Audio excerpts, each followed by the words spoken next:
Sri Lanka's most powerful news brand.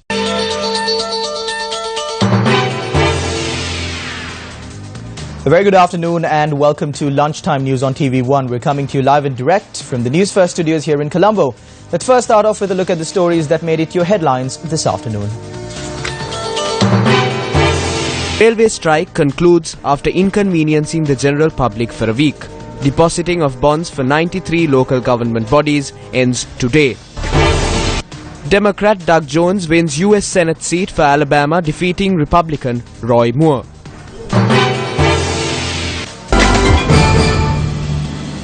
In a lead story this afternoon, railway trade unions have decided to call off their strike action, which lasted a week. The decision to call off the strike was made following a special discussion with the Cabinet subcommittee appointed to look into the matter. The meeting was held at Setsiripaya. Today marked Day 7 of the trade union action launched by the railway trade unions. Today marked Day 7 of the trade union action launched by the railway trade unions. Commuters faced many difficulties this morning as well due to the lack of railway services.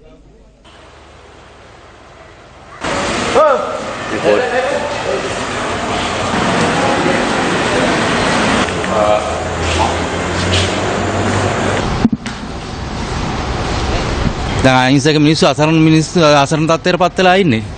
දැඩි තීරණයක් නැති හින්දා තමයි මේ දේ වෙලා තියෙන්නේ. අන්තිමේදී ඔය කට්ටිය ඉල්ලන අන්තිමේදී ජනාධිපතිකම ඕන මට ඇමතිකම ඕන කියලා කිව්වත් ඊට පස්සේ ඔය විදියට දෙන්න වෙනවනේ. වෘත්තීය සමිති නායකයෝ දේශපාලන එක පැත්තවල් අරගෙන මේ විදියට ක්‍රියා කරනවා.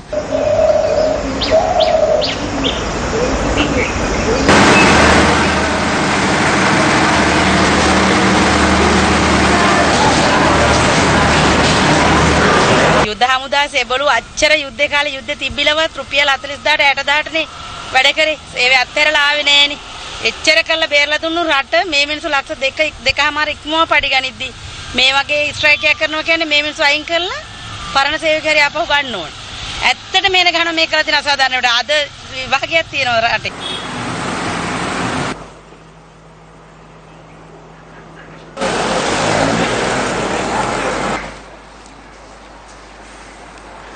මුන්ට හොදින් කියලා හරියන්නේ නැහැ. මිනිස්සු සෑහෙන අපහසුතාවයට පත් වෙනවා. මිනිස්සු දහස් ගණන් මේනකොට පාරවල් මහා පාරවල් වල ජොබ් කරගන්න විදියක් නැහැ. මුන්ට වෙන ඩ්‍රයිවර්ලා ගන්න තියෙන්නේ.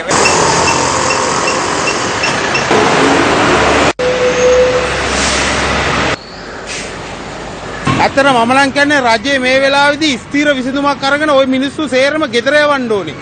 අලුත් අය අරගෙන පුහුණු කරලා අනිවාර්යෙන්ම මේ අයට රැකියාවල් දීලා මේ වගේ කඩාකප්පල්කාරී ක්‍රියාවන් කරන මිනිස්සුන්ව සම්පූර්ණ රජයෙන් තෙරපහරින්න ඕනේ. 11 trade unions took part in the trade union action, which was launched citing a number of issues including salary anomalies. However, railway trade services were made an essential service over the weekend. 7 trade unions reported to work once again yesterday.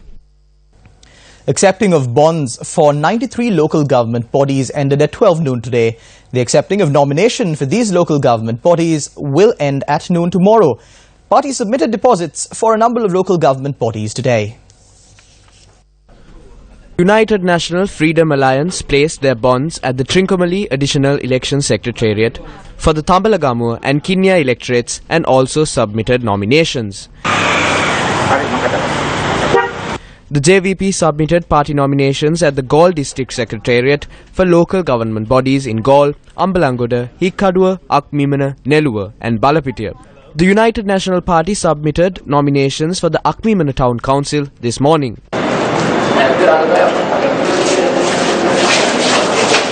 The UNP also handed in nominations for the Badulla and Lunugala Pradeshiya Sabha at the Badulla District Secretariat. The Ampara District Secretary took steps to put a stop to an illegal sand mining operation in Ampara. For 2 years, sand was being mined from close to the Galloya River in Paragakale, Ampara. Our correspondent said although the sand mining operation was halted, sand was being mined from the area for the past 3 months. The holders of the sand mining permit had been allowed to only operate 100 meters from the river. However, residents allege that the permit holders are operating outside their boundaries. They informed the Ampara District Secretary Tusita P. Vanigasinghe the day before yesterday of the destruction that has befallen the environment in the area.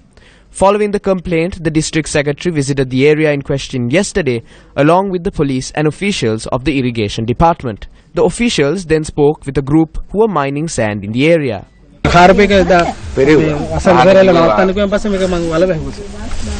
මෙතන අපි හරන් දාලා තියෙන මීටරයක්. දැන් permit දීලා දෙන මේ ගැටේ මීටරේ. ගමට සාකච්ඡා කරලා තීරණයක් ගන්න දැනට මේක ස්ටොප් කරමු. ඒකෙන් දැන් දෙන්නකොට පර්මිට් එක නැතුව. Thereafter, a decision was reached to temporarily halt sand mining in the area. An event to honor and recognize struggles of the families of the disappeared was held in Colombo yesterday.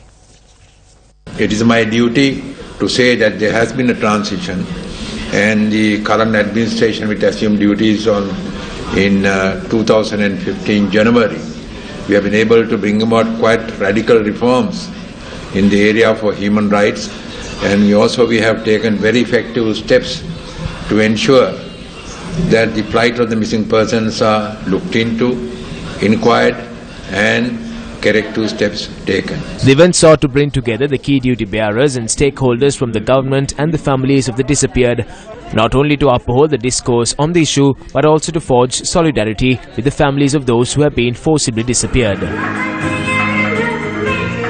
Sri Lanka Economy Future Policy Direction, a seminar organized by the Sri Lanka Economics Association, took place in Colombo. The country's debt and other concerns were addressed at the event. For the first time since the 1950s, there's a very good chance that the primary balance of the budget will be in surplus.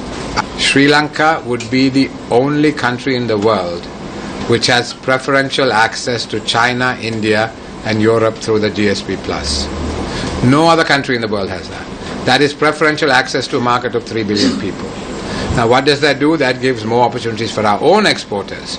But perhaps the bigger prize is we can show that preferential market of 3 billion people and attract foreign investment to come here, to locate in Sri Lanka, to sell to China on a preferential basis, to sell to India on a preferential basis, to sell to Europe on a preferential basis. The 2015 and 2016 bond scams, the biggest theft in Sri Lankan history.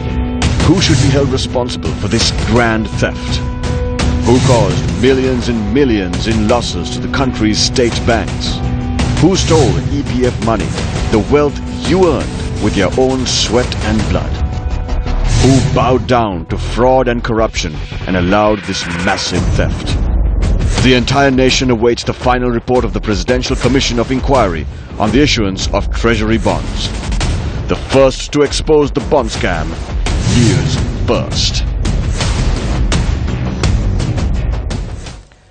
The Consumer Affairs Authority states that legal action has been filed against 119 traders who sold coconuts for more than 75 rupees.